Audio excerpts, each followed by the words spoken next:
أعوذ بالله من الشيطان الرجيم بسم الله الرحمن الرحيم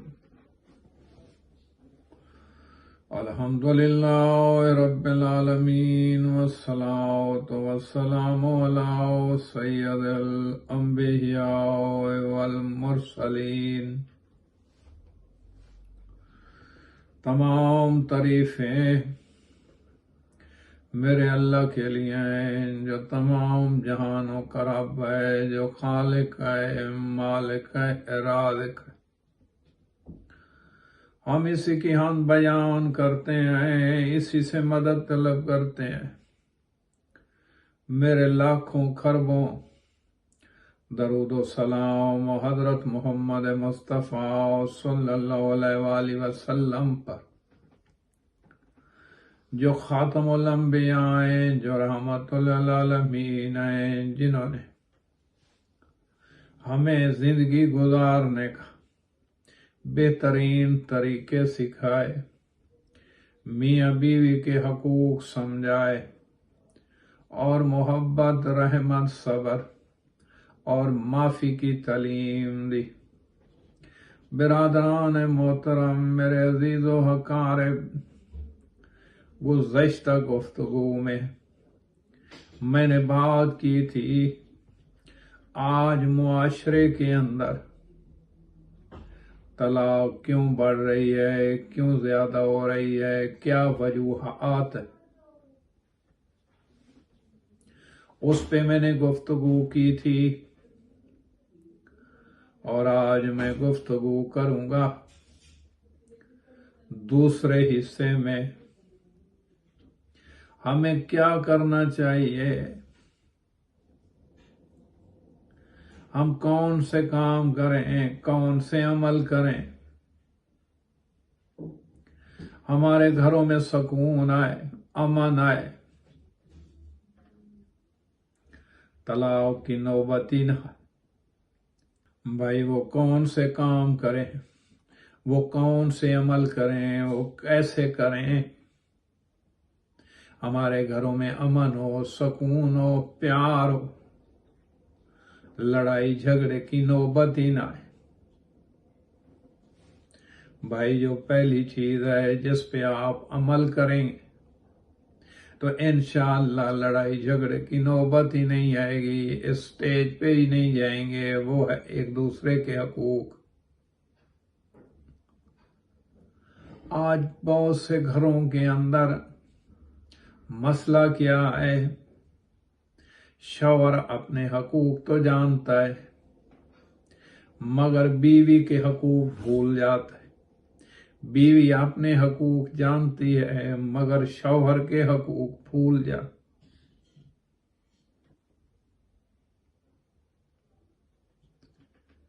جس گھر کے اندر میاں بیوی دونوں ایک دوسرے کا خیال رکھتے ہیں، احترام کرتے ہیں، عزت سے بات کرتے ہیں، وہاں پہ لڑائی جھگڑا نہیں ہوتا۔ جو خاتون کو پتہ ہے میں نے اپنے شوہر سے کیسے بات کرنی ہے، میں نے اس کے والدین سے کیسے بات کرنی ہے، میں نے اس کے بہن بھائیوں سے ویسے بات کرنی ہے، اگر تو وہ پیار و محبت سے ان سے بات کرے گی، ان کی رسپیکٹ کرے گی، تو پھر شوہر بھی اسے عزت دے گا، اس کے گھر والے بھی اسے عزت دیں گے۔ اگر وہ صرف شوہر کو یہ بتائے کہ تمہاری ماں نے یہ کہا ہے، تمہاری بہنوں نے یہ کہا ہے، تمہاری بھائیوں نے یہ کہا ہے، لیکن جو خود کر رہی ہے اس کے اوپر نہیں سوچ رہی، تو پھر بھائی وہ گھر نہیں بنتے ہیں، پھر وہ گھر ٹوٹتے ہیں۔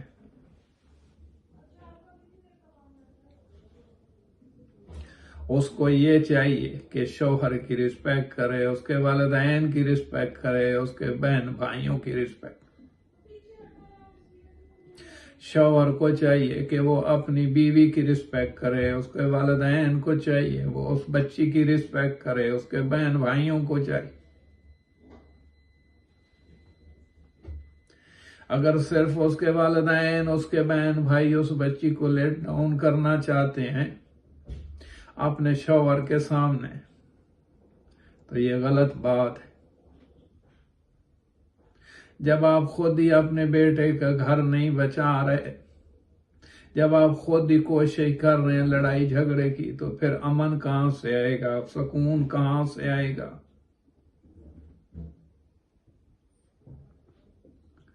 بھائی تمام فیملی کو پیار محبت سے سکون سے رہنا چاہیے۔ اسلام ہمیں صرف اپنا حق مانگنے کی تعلیم نہیں دیتا، بلکہ دوسرے کا حق ادا کرنے کی بھی تعلیم دیتا ہے۔ میں اپنے حقوق تو جانوں، لیکن جو اسلام نے مجھے کہا ہے تم نے دوسروں کو کہا وہ بھول جاؤں، یہ غلطی ہے۔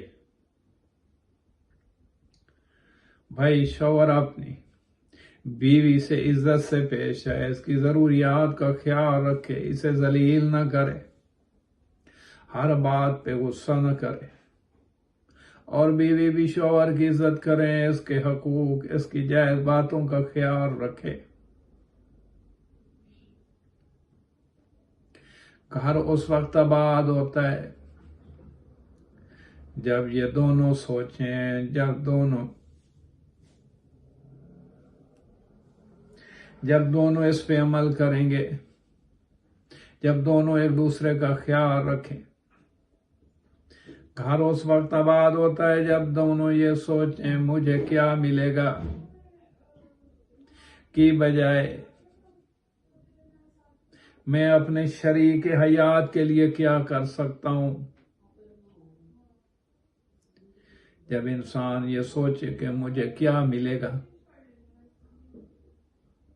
بلکہ یہ نہ سوچے، بلکہ یہ سوچے کہ میں اپنے شوہر کے لیے کیا کر سکتی ہوں، شوہر یہ سوچے کہ میں اپنی بیوی کے لیے کیا کر سکتا ہوں، یعنی کہ ایک دوسرے کو رسپیکٹ،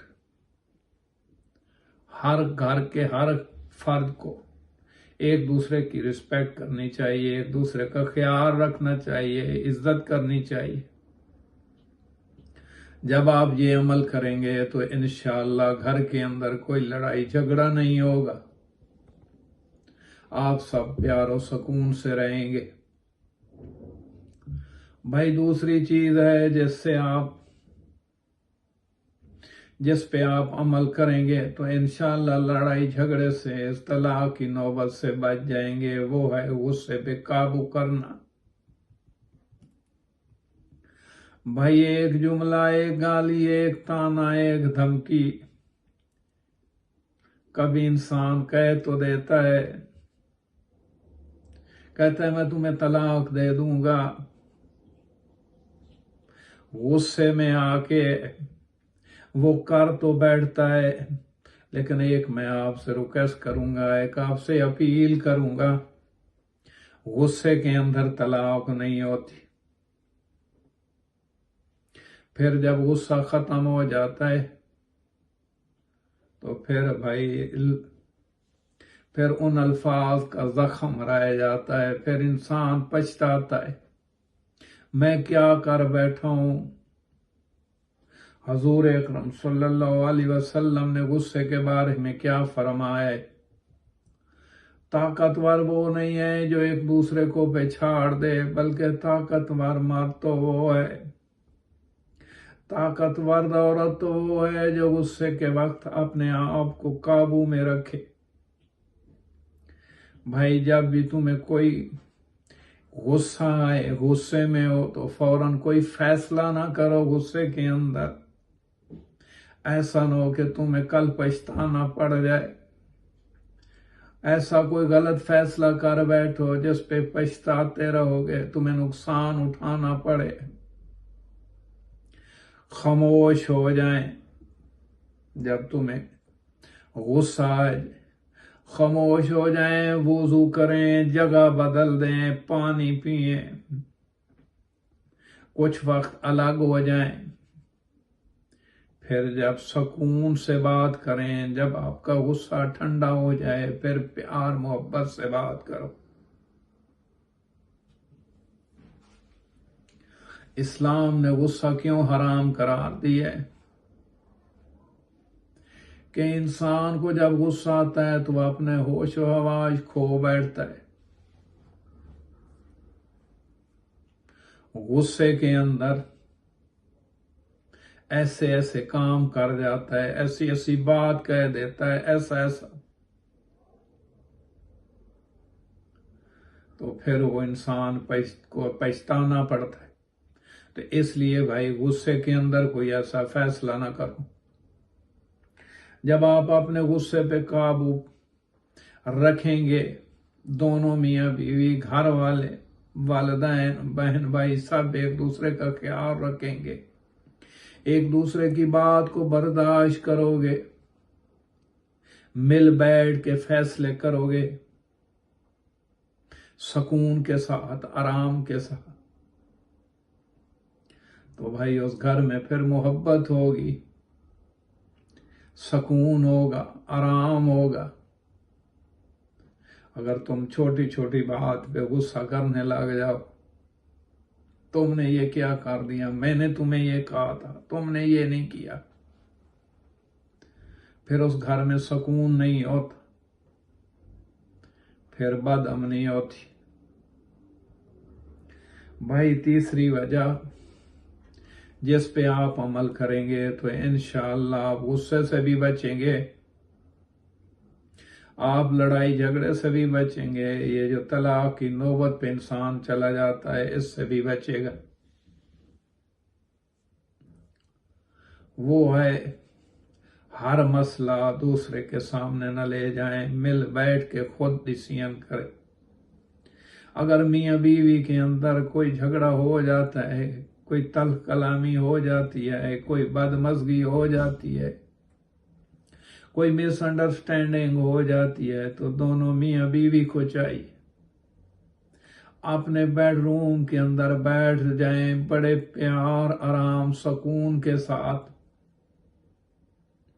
اس مسئلے کو حل کریں. اس وقت تک کمرے سے باہر نہ جائیں جب تک مسئلہ حل نہ ہو جائے.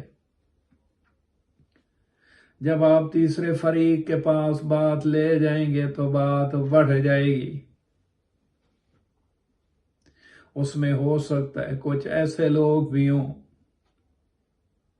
جو تمہیں خوش نہ دیکھنا چاہ رہے ہوں، وہ تمہاری لڑائی جھگڑی کو اور بڑھائیں گے.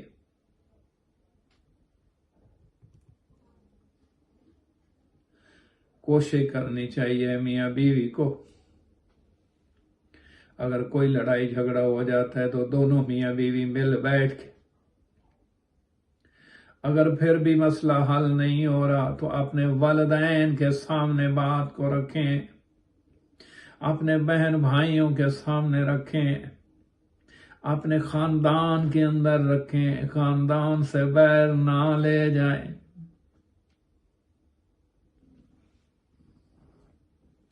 آج کیا ہو رہا ہے، معمولی جھگڑا ہوا نہیں ہے،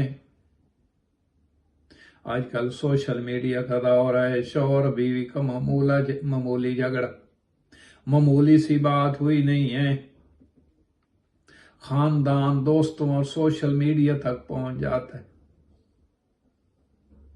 اسلام ہمیں اصلاح کا رستہ بتاتا ہے. اللہ تعالیٰ کی ذات کیا فرما رہے ہیں قرآن شریف میں، اگر میاں بیوی کا کوئی اختلاف ہو جائے جو میاں بیوی دونوں بیٹھ کے حل نہیں کر سکتے، نہیں کر رہے، تو پھر اللہ تعالیٰ کی ذات قرآن میں کیا فرما رہے ہیں سورۃ نساء میں، یعنی اگر میاں بیوی میں اختلاف ہو جائے تو ایک سال سے ایک مرد کے خاندان سے ایک عورت کے خاندان سے مقرر کرو اور دونوں اصلاح چاہیں تو اللہ ان کے درمیان صلح کرا دے گا، اللہ اس میں برکت ڈالے گا، پھر شیطان مداخلت نہیں کر سکتا. اگر تم اپنے خاندان سے بہہ لے جاؤ گے، کسی تیسرے فریق کے پاس لے جاؤ گے تو بات اور بڑھ جائے گی، بلکہ بات کو اپنے خاندان تک رکھو، بلکہ اپنے تک رکھو۔ مسئلہ حل نہیں ہو رہا تو پھر اپنے خاندان تک رکھو۔ قرآن ہمیں فوراً جدائی کا راستہ نہیں بتاتا، بلکہ پہلے اصلاح سمجھا، صلح کا راستہ بتا رہا ہے۔ بھائی جب آپ مل بیٹھیں گے، جب آپ دونوں میاں بیوی بیٹھیں گے، جب آپ کے والدین بیٹھیں گے، بات چیت ہوگی، جو غلط فہمی ہیں وہ دور ہوں گی۔ تو اللہ کیا کہہ رہے ہیں؟ میں اس میں برکت ڈالوں گا تو آپ کی صلح ہو جائے گی۔ کوئی بھی معاملہ ہے بھائی، اس کو دوسروں کی بجائے خود بیٹھ کے حل کریں۔ بھائی چوتھی وجہ ہے جس پہ آپ عمل کریں تو انشاءاللہ یہ طلاق تک نوبت نہیں جائے گی، یہ لڑائی جھگڑے تک نوبت نہیں جائے گی۔ وہ چیز ہے معافی اور درگزر۔ اگر کوئی غلطی ہو جاتی ہے، دیکھیں کوئی انسان مکمل نہیں ہوتا، آخر انسان ہے، کبھی کوئی غلطی بھی ہو جاتی ہے، کبھی کوئی گستاخی بھی ہو جاتی ہے۔ شوہر سے غلطی ہو سکتی ہے، بیوی سے غلطی ہو سکتی ہے۔ اگر غلطی کا صرف بدلہ لیا جائے، ہر بات یاد رکھی جائے، پرانی باتیں بار بار نکالی جائیں تو کوئی گھر خوش نہیں رہ سکتا۔ تو نے مجھے فلاں وقت یہ بات کی تھی، تو نے مجھے ایسے کہا تھا۔ ایک دوسرے کو تانا دینا ہے، ایک دوسرے کو بات کو برداشت نہ کرنا۔ اگر کوئی غلطی ہو جاتی ہے تو دونوں میاں بیوی بیٹھ کے ایک دوسرے سے درگزر کرو، معافی مانگ لو۔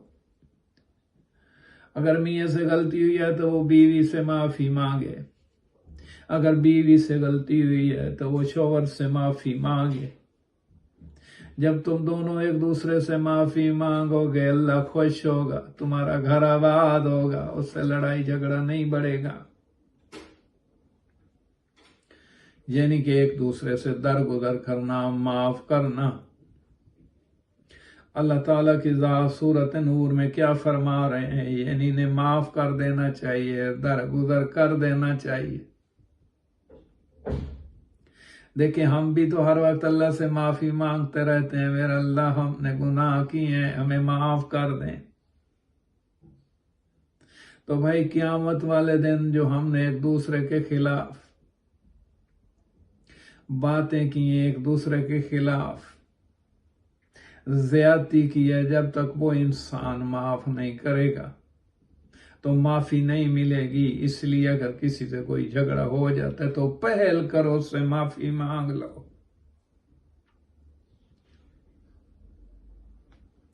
معافی کا مطلب یہ نہیں ہے کہ ظلم برداشت کیا جائے، بلکہ جہاں اصلاح کی گنجائش ہو وہاں دل بڑا کرنا بھی خاندان کو بچانے کے ایک ذریعہ۔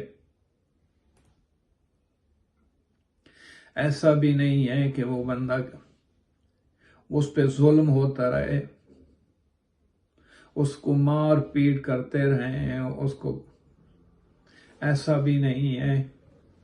ان کے اصلاح کرنی چاہیے، لڑائی جھگڑے کو ختم کرنا چاہیے،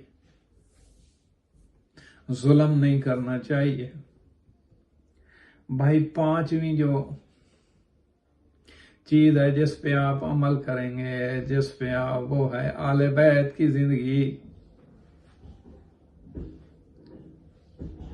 دیکھیں ہمیں اللہ تعالیٰ کی ذات حضور پاک صلی اللہ علیہ وسلم نے پوری زندگی گزارنے کے طریقے بتائے ہیں، میاں بیوی کے حقوق بتائے ہیں، خاندان میں رہنے کے حقوق بتائے ہیں، اہل بیت اطہار اور صحابہ کرام نے من عمل کر کے دکھایا ہے۔ بھائی دیکھیں اہل بیت کی زندگی پہ نظر دوڑائیں، یعنی حضور اکرم صلی اللہ علیہ وسلم کے اہل بیت